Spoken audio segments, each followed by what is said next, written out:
Turn every loss into a stepping stone. And you might be asking, what does that mean? I mean, literally, every loss is a stepping stone for success. Because every loss, you can find a task to do. And if you notice, usually when everything is falling apart, it's because something big is about to change. Literally.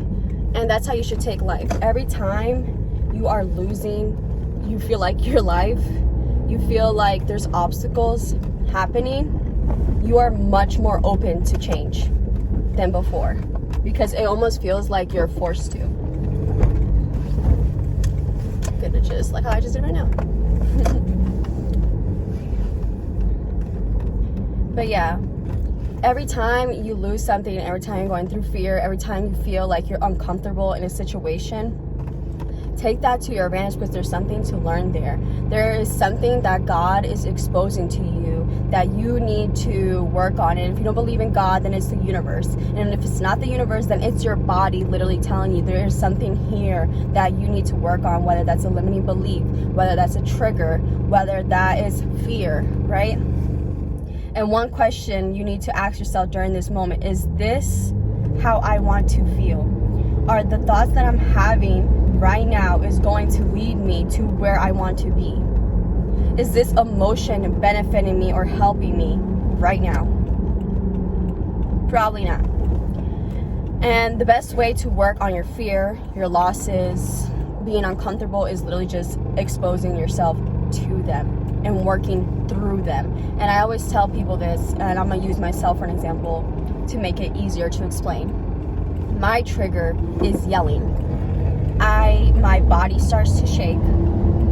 I feel like I'm gonna physically get aggressive because I feel like I need to protect myself. I physically want to literally hurt the person that is yelling at me.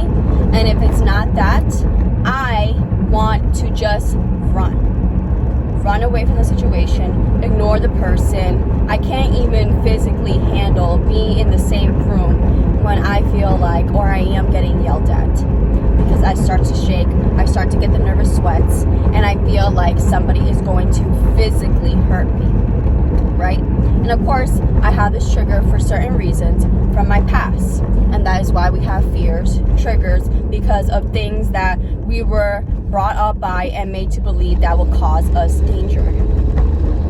It's fear. Our body is just trying to protect us. So be patient with yourself with this.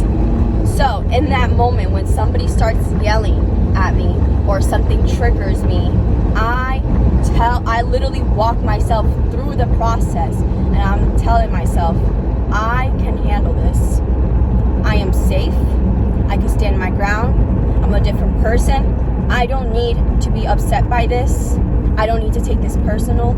This person's actions has nothing to do with me.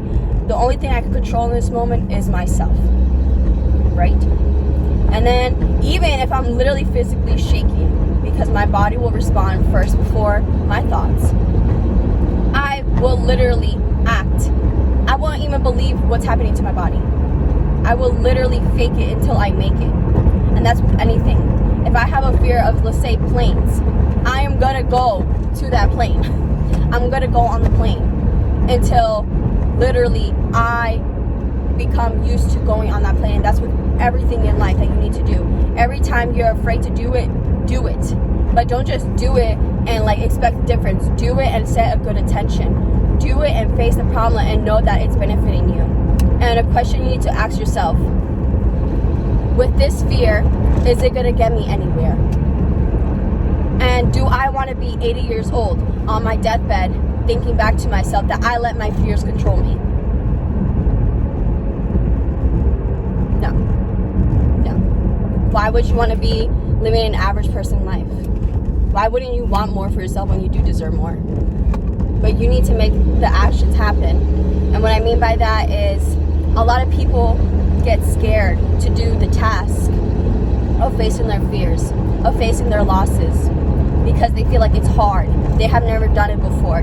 They think it's impossible. Or let's say they do it for a couple of weeks and they don't get it, so they just give up. And I'm going to explain it to you in this way.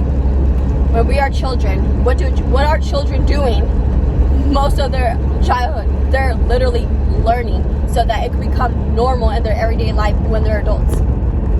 Reading, writing, spelling, communicating. At first, it feels difficult for them. Even like walking, speaking, eating feels hard for babies. At first, that's why they get frustrated. They cry, but they keep doing it and doing it and doing it and doing it until it becomes second nature. It's just you already. It's just part of your identity, and that's what you need to do as well. You need to change your identity as well and become it. And the thing is, it's already within you. That's in my last video. It's already within you. You just need to act on it. And you need to ask yourself, what would the successful version of myself look like? Or you could use an alter ego. I'll use me, for example. What would Juliet be doing? Right? Or someone that inspires you. I don't know, like Barack Obama, right? Like, nobody inspired. But, what would Barack Obama do in this situation? What would the highest version of myself do in this situation? How would she speak? How would she act? What would she embody? What would be her energy? And you act on it. And again, at first, it's going to feel strange. At first, it's going to be like, what the fuck? I can't do this. This feels uncomfortable. But the more you do it, the more you expose yourself to doing things that God is literally making you do for your own well-being or the universe, it just becomes second nature. And with that, you gain confidence because you have now the actions to show to yourself and evidence to show to yourself that I could do hard things. And that is why it's important to be disciplined, because being disciplined is where love grows for yourself and confidence grows with yourself. But of course, it's a whole nother subject, but it depends on your perspective and your attitude. You know what I mean? Like, it's no cliche. Like, yeah, you need to be positive with yourself and stop beating yourself the fuck up, because literally, where's that gonna get you? Nowhere. Like, yes, it's important to have self-awareness and to be accountable for the things that you are lacking. Okay, yeah, you gather that information and then you figure out what you're gonna do next to change it. You don't just gather the information and then beat yourself down to the ground. Because I see that a lot with people that they think because they have accountability, because they think they're like realists, that they're just like, you know, they're far ahead from everybody else. But the thing is, you could be accountable, you could be a realist, but then use that and then work on that. You know what I mean? And while you're working on that, you do the best that you can and you be patient with yourself. Of course, men are a little bit different, but overall, there is no downside in being positive. Literally. Your body believes everything you do. Your body believes everything you tell it. So it's literally easy as 1, 2, 3. 1, you set an intention or a thought, right? You set it into your head. Then you act on it or you speak on it. Well, yeah, you speak on it. And then you act on it. And then number 4, you could just be consistent with it. And then that's when it becomes permanent to your identity. It is now part of your identity. Once you become, you know, consistent with it. But yeah, many people ask me, Heather, I don't know why this is so hard for me to do. I don't know why God is putting me through this, or why the universe is putting me through this. I don't know why all these things are happening to me. It's because you need to learn something. It's because the universe is putting you through something so that you could learn and grow from it. And there is a blessing behind that. When you grow, you're able to get the thing that you want. You're able to maintain the things you want too.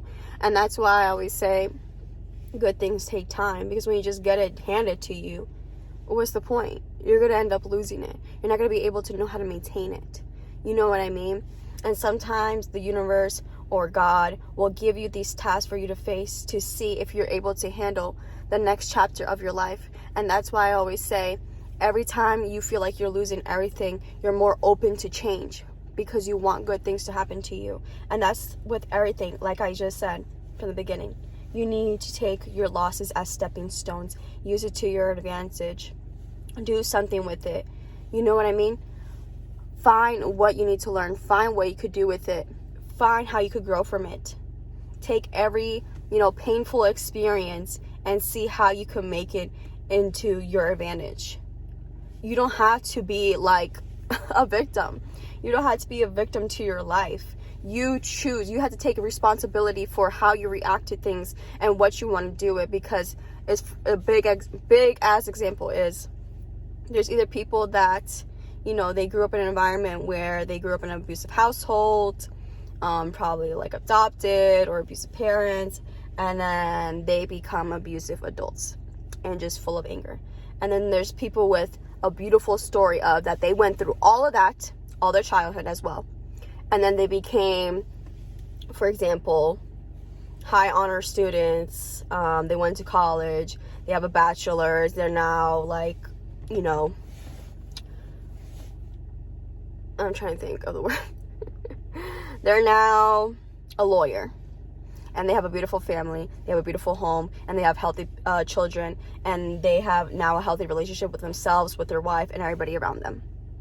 Why? Because they changed the script, and you need to do the same thing for yourself. Change the script. Stop being a victim. Take responsibilities for your life. No one's here to save you. You need to save yourself if you want to have a successful life. And it's all coming from love. And the best advice that was given to me this week that has helped me a lot is look at people the same way Jesus looks at everybody else. If you don't believe in God, then my best advice is look at everybody just with love. And you'll see sooner than later how the script changes. You don't need to go and love somebody. You don't need to go tell them, but just look at them with love. Send them love. Even when they're giving you hate, just send them love. Or even a situation, send the situation love and move on. And that's it. But yeah, I hope this video has helped anybody. If it doesn't, that's okay. But yeah, until next time, peace out.